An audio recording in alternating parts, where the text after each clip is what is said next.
Listen up, sellers. This is what the NAR lawsuit really means for you.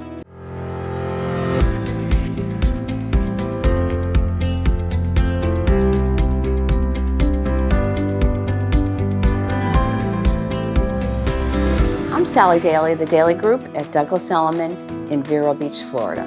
The recent NAR settlement over litigation is all over the news. I'm here today to break down the impact of the settlement on sellers, assuming, of course, it's approved by the court, that will go into effect July of this year. The recent NAR litigation settlement has several implications for sellers. Is the 6% commission going away, as clickbait headings say? The settlement will create potential changes in commission structure. What do I mean by that?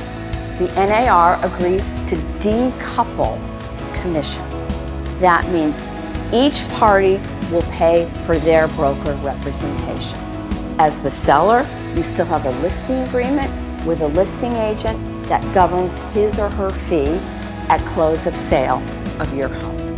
Buyers will be required to enter into a similar agreement called a buyer's representation agreement with their buyer's agent that will govern the compensation paid to the buyer agent by the buyer. This is just like driving two routes that reached the same destination. In the past, the listing broker offered the buyer's agent compensation out of their broker fee. The new process will have the buyer or the seller pay the buyer's agent, not the listing broker. There will be no indication on the MLS of any cooperative brokerage as has existed in the past. The listing broker will no longer pay the buyer broker fee. Really, what's changing are just the mechanics of who pays whom for their representation. Does this mean, as the seller, your closing costs go down? Potentially. The ruling gives sellers options. Pay zero to the buyer's agent or negotiate off the MLS to pay the buyer's agent fee. The agreement to pay for the buyer's agent can be incorporated into a separate agreement at offer between the buyer agent and the seller, or include an upfront offer at listing to provide a flat fee or percentage of the buyer's closing costs, which would then include buyer's broker fee. Buyers out of pocket would then have to pay it. They'd be reimbursed by the seller at the closing table. So if the buyer has to pay his buyer's agent, why would a seller ever consider paying that fee or offering a credit for it at the closing? Talk with your trusted advisor about your house, your real estate market, and strategy about commission offering to the buyer's agent. Not offering to pay a buyer's agent may put you at a competitive disadvantage, as selling is a numbers game broadly, in which the most eyeballs generally get you the highest price in the shortest amount of time.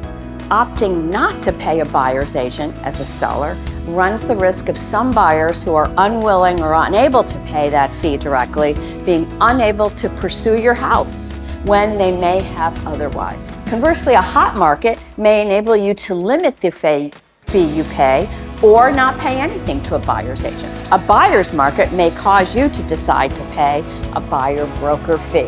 A hot market, however, may enable you to limit the fee or eliminate the need to pay your buyer's agent, or they may not even ask for it. They may cause you to decide to offer not to pay a buyer's broker fee at all, and it may not even be asked to be competitive. The ruling could lead to changes in commission structures, such as some buyer's agent offering flat fees, alternative pricing models, as sellers seek to maximize their returns for the sale of their property. Different service and fee structures would give you as a seller more options, although there are a plethora of limited service options available to sellers now. Competitive pressure on listing agents. The settlement may lead to increased pressure on listing agents to demonstrate their value proposition and differentiate themselves in this market. That's a good thing. Focus on value and service. In light of increased transparency and competition, sellers may place greater emphasis on the value and service provided by listing agents. Agents who offer comprehensive marketing strategies, effective negotiation skills, and personalized support throughout the selling process may be more attractive to sellers seeking to maximize their proceeds and streamline their transactions. Overall, the recent NAR litigation settlement has the potential to impact sellers by influencing commission structures and agency relationships in real estate transactions. Sellers may benefit from carefully evaluating their options and working with agents who offer competitive rates, high-quality service, and transparent representation. Bottom line, buyer or seller representation will still be paid for, either by the party being represented or the seller as part of their strategy to get their listing sold. Who you work with on both the buy and the sell side matters immensely, and increased service options from limited service to full service brokerage are a good thing for both buyers and sellers. What is your takeaway about the NAR settlement? Tell us below, as we'd love to hear. Hit the like button if you enjoyed this video, and the subscribe button too if you want to be notified when we publish new videos. I'm Sally Daly with the Daly Group at Douglas Elliman in Vero Beach, Florida. Until next time, take care. If you like this video, please subscribe to our YouTube channel.